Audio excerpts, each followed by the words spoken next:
Failed. I went bankrupt. I lost my wife, ran off to find a rich man. I lost my house. Not a tale of woe. It is a tale of pushing me forward to say, get the hell out of this and do something that you love.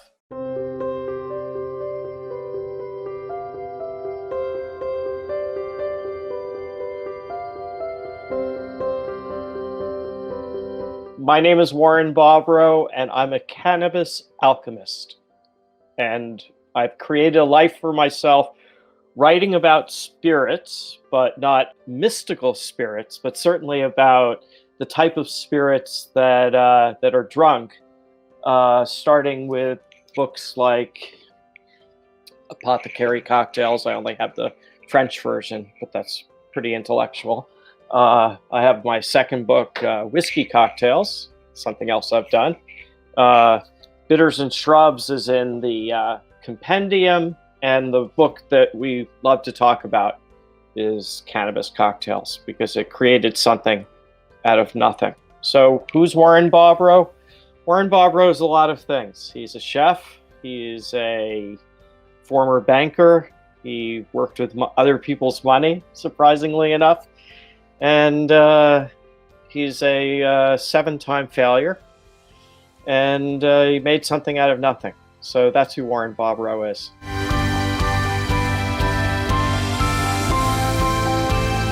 I worked as a secretary for 20 years. I couldn't imagine doing that. I can't say that it was an insipid job, but what I can say is it wasn't a good fit for me. And what that did is it made me hungry, and it made me burn up inside that the world was going on without me, that my friends were becoming successful, that they were becoming doctors and lawyers and everything else. And here I was working as an executive assistant. I didn't care, I didn't know any better. I was already a trained chef, and I'd lost my business in Hurricane Hugo in 1989, and I had no idea what I was going to do next. And it took 20 years to figure out what I was going to do next. And what that was become the Warren that I always wanted to be, but I was afraid of being because I didn't know how to take that next step to become something that was irresistible. And I hope that I've been successful at that. But, as I always say, do what is the hardest, but do it in the way that makes it look like it's the easiest. And everyone takes for granted social media these days, but 10 years ago, when I was first starting out, again, I realized that there was much out there that you could do for free. It didn't cost any money, and Twitter was one of them. And I always question the way Twitter is used today. It's a pretty angry tool, but the way that it was maybe 10 years ago when I first discovered Twitter was I felt that it really leveled the playing field, and that it allowed me to it didn't matter if I was speaking to the CEO of a company or their executive assistant or someone who was in their PR department.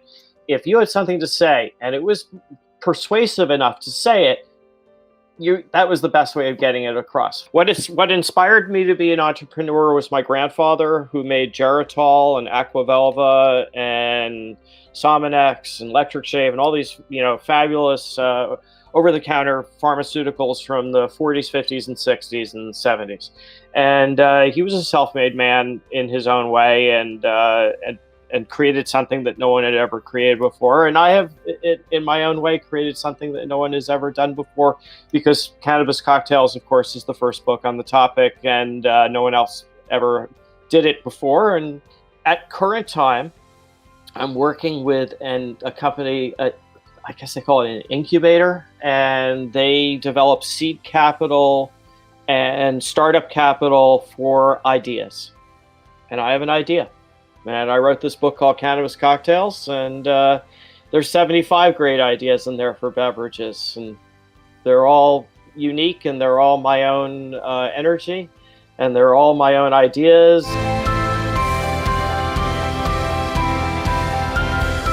It's about cannabis-infused beverages and using a technology which is called nanotechnology. It's the cannabis, the THC, as opposed to CBD, is in a water-soluble fashion. It's what we call live resin. it is psychoactive, and it feels good, and it tastes good, and it's an alternative to having a glass of wine or a couple of cocktails.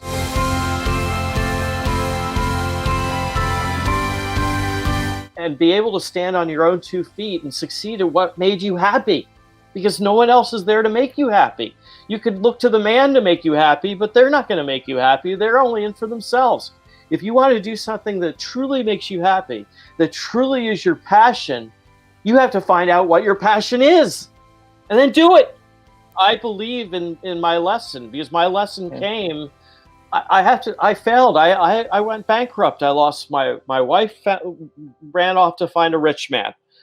I lost my house. Not a tale of woe. It is a tale of pushing me forward to say, get the hell out of this and do something that you love and make something out of yourself and do something in life that'll change the world, or at least try. I went bankrupt. I had $0. My life was watched by the federal government, or the state government. I know they were watching because they friended me on LinkedIn, and so they were watching my, what I was doing. Whenever I posted something, they would see it. So there was very little room for error. When you don't have anything, it's a great motivator. I think that the takeaway is that you cannot be afraid to fail. You cannot be afraid to say you're sorry. Hopefully there's someone to listen. You cannot be afraid to take a job or take a position that's beneath your place in life. And that's what I did. I took a job as a barback in a restaurant as a job for an 18-year-old, and I did it at 50. And it was the hardest job I've ever had in my life. There won't be a whole lot of sleep, and there won't be a whole lot of people who will agree with you either. And those are the ones that you want to listen to, the ones who don't agree with you. Listen to me on that one.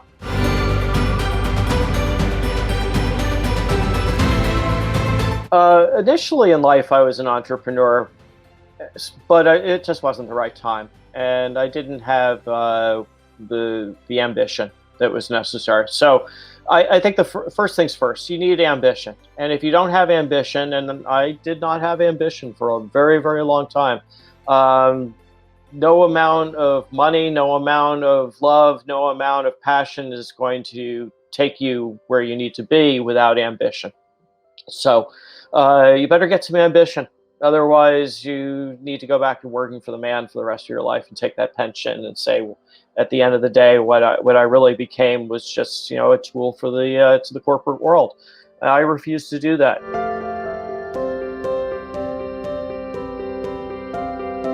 I'm the luckiest guy in the world. I don't see any obstacles in my way. There are no obstacles.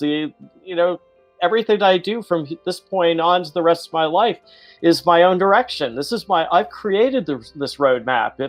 If it's not this, it'll be something else. And if I don't want to stay in the cannabis industry, maybe I'll become a sculptor. I can do anything I want in life. I want to be the Warren that I want to be, not the Warren that someone else wants me to be. Get that.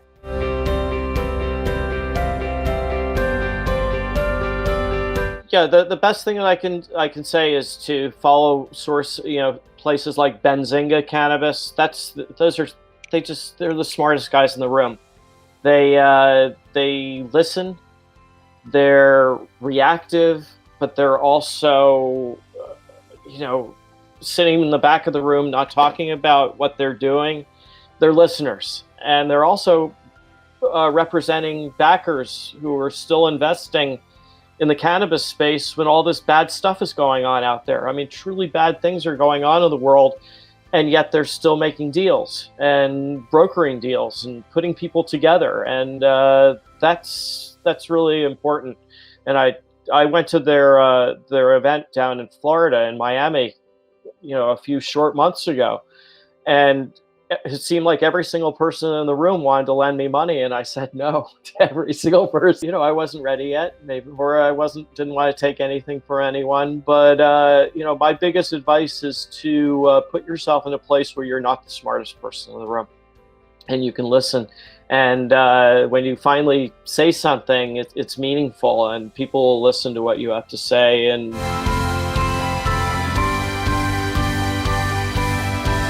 my biggest mistake is to work for free. You should never work for free, even if it's a gift card from Starbucks, or that person picking up the phone and calling your local pizzeria and sending you a pizza. Nothing is for free, and you don't work for free. No one should work for free. But unfortunately, in the writing business, everyone has to work for exposure. So they're getting rich on your back. And, I'm tired of carrying around people. I'm not a turtle, not even a snapping turtle, even though I'm wearing green. But it's still very, very important to establish some sense of worth for your work.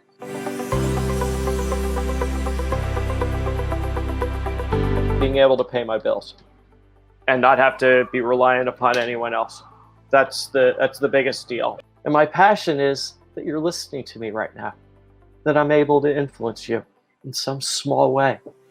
And you can take that and say, he's an interesting guy. He created something finally, and he was 50 years old when he did it.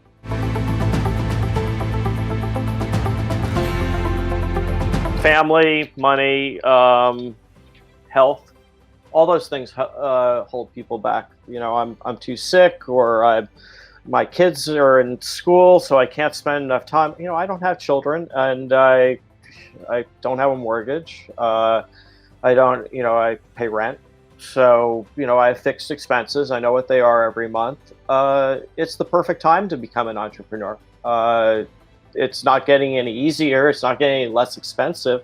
But what it's getting is the ability of creating something out of nothing. It's the ability to want to do better, to want to increase my salary, to be able to travel first class, to be able to get a nicer car. I don't know, all the things that all the physical comforts, to have good health, to drink great wine.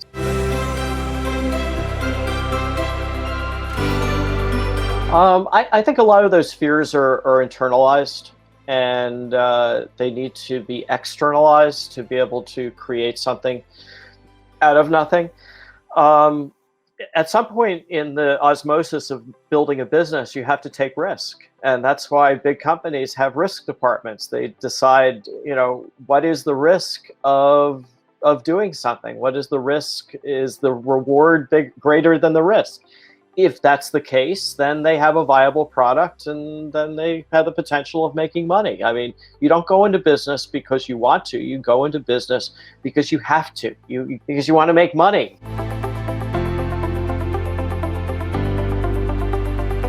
Absolutely, it's everything. I mean, otherwise you would have a can with just the important stuff, the nutritional label, the little triangle that has a cannabis leaf with an exclamation point in it, and that would be it.